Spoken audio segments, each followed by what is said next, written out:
Hello, I'm Richard Porter. And I'm Tony Iredom. And this is 5 Minutes Free Association.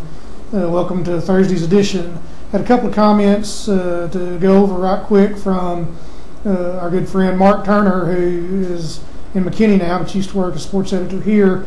One of them, he addressed to me wanting to know why the Auburn-Florida game isn't billed as more of a rivalry game than it is in the Southeast, and I really don't know the answer to that. He's right. It's always a good, close, well-played game.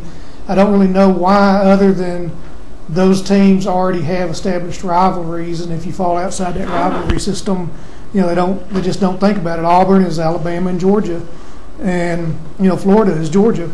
Yeah, so I say everybody talks about Florida, Georgia, a.k.a. the world's largest outdoor cocktail party. But in recent years, the Auburn-Florida game has certainly meant more to the SEC standings and to the national rankings as well. Yeah.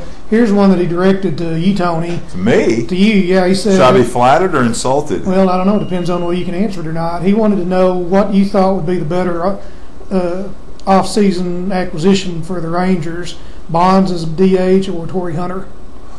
He knew not to ask me that because he knows how I feel about Bonds and about DH. Well, Torrey Hunter's an all-around player. He plays the field so well. How many times have you seen on your Sports Center highlights Torrey Hunter's glove over the wall catching a home run ball? Torrey Hunter, his for average better. He's faster. And no question about it, Torrey Hunter will be the best player. But at the same time, I am kind of curious, and I'm probably one of the few around here that want Barry Bonds to play for the Texas Rangers. I think Bonds needs to be in the American League. He's just not. He's just too slow for the outfield. Arm not as good as it used to be, and I think he can extend his season and let American League or fans in American League cities see him play. I mean, after all, I know asterisk in tow, he is the all-time home run leader. And my apologies to Hank Aaron, who in my heart is the all-time home run leader. You just made two points that make my argument against DH. He can't play in the field, and all he's doing is padding his stats. Didn't we write columns about that earlier in the summer? Yeah. Anyway, moving on to other things.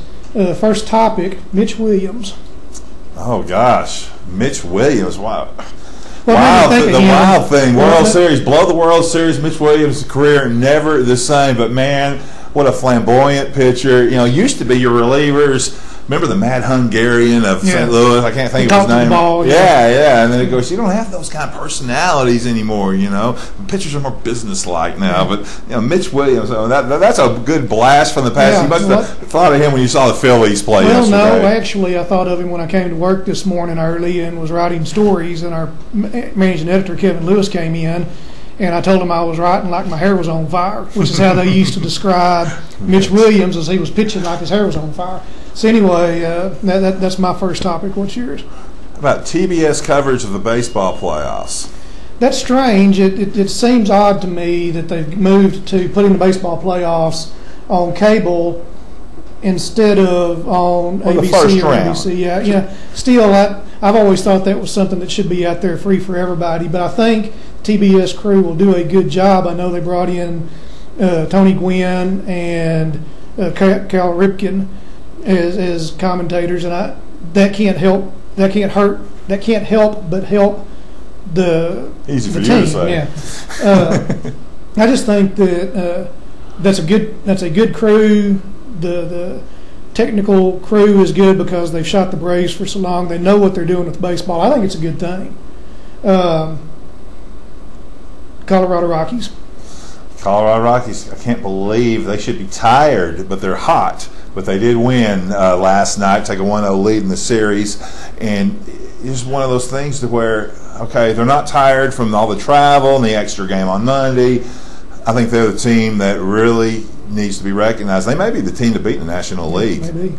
Dallas Cowboys.